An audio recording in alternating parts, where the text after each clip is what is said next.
a shout, ole, because I've found a book to read today. Whenever you find a book to read, just take a deep breath and shout, ole! Ole, ole, we shout, ole, ole, because I found a book today. Whenever you find a book to read, just shout, just shout, just shout, ole!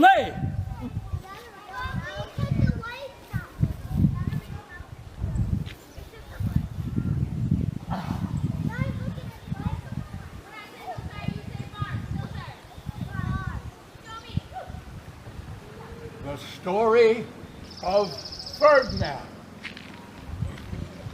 by Munro Leaf, drawings by Robert Lawson.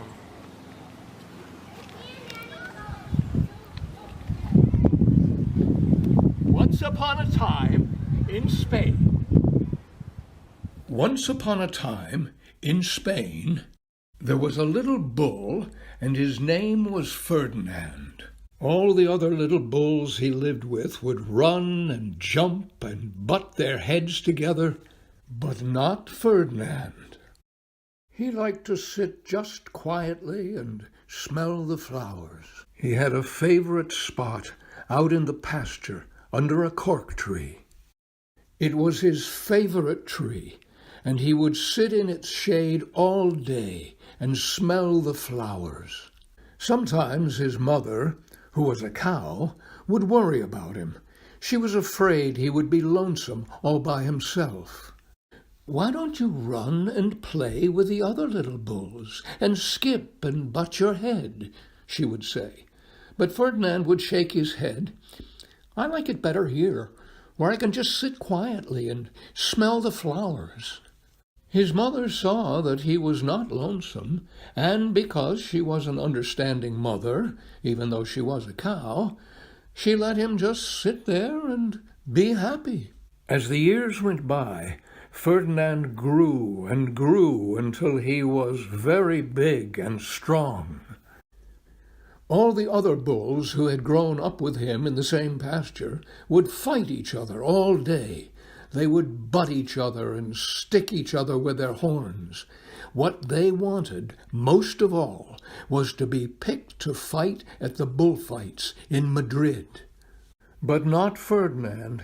He still liked to sit just quietly under the cork tree and smell the flowers. One day, 5 men came in very funny hats to pick the biggest, fastest, roughest bull to fight in the bullfights in Madrid. All the other bulls ran around snorting and butting, leaping and jumping, so the men would think that they were very, very strong and fierce and pick them. Ferdinand knew that they wouldn't pick him, and he didn't care.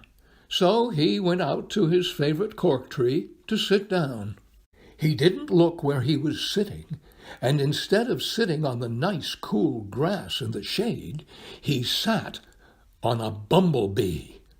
Well, if you were a bumblebee and a bull sat on you, what would you do? You would sting him, and that is just what this bee did to Ferdinand. Wow, did it hurt! Ferdinand jumped up with a snort. He ran around puffing and snorting, butting and pawing the ground as if he were crazy. The 5 men saw him, and they all shouted with joy.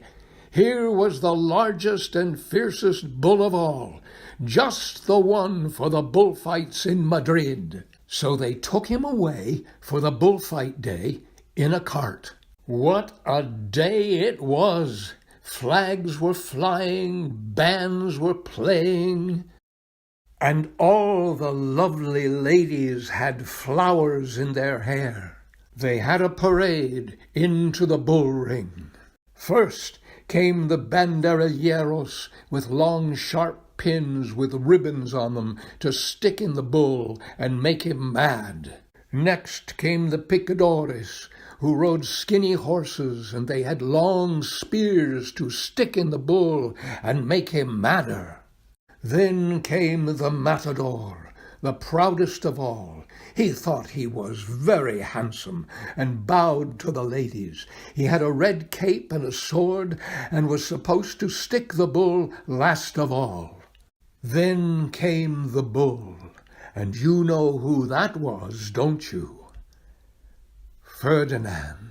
They called him Ferdinand the Fierce, and all the banderilleros were afraid of him, and the picadores were afraid of him, and the matador was scared stiff. Ferdinand ran to the middle of the ring, and everyone shouted and clapped because they thought he was going to fight fiercely and butt and snort and stick his horns around. But not Ferdinand. When he got to the middle of the ring, he saw the flowers in all the lovely ladies' hair, and he just sat down quietly and smelled. He wouldn't fight and be fierce, no matter what they did. He just sat and smelled. And the banderilleros were mad, and the picadores were madder, and the matador was so mad he cried because he couldn't show off with his cape and sword. So they had to take Ferdinand home, and for all I know, he is sitting there still, under his favorite cork tree, smelling the flowers, just quietly. He is very happy. The end. Olé!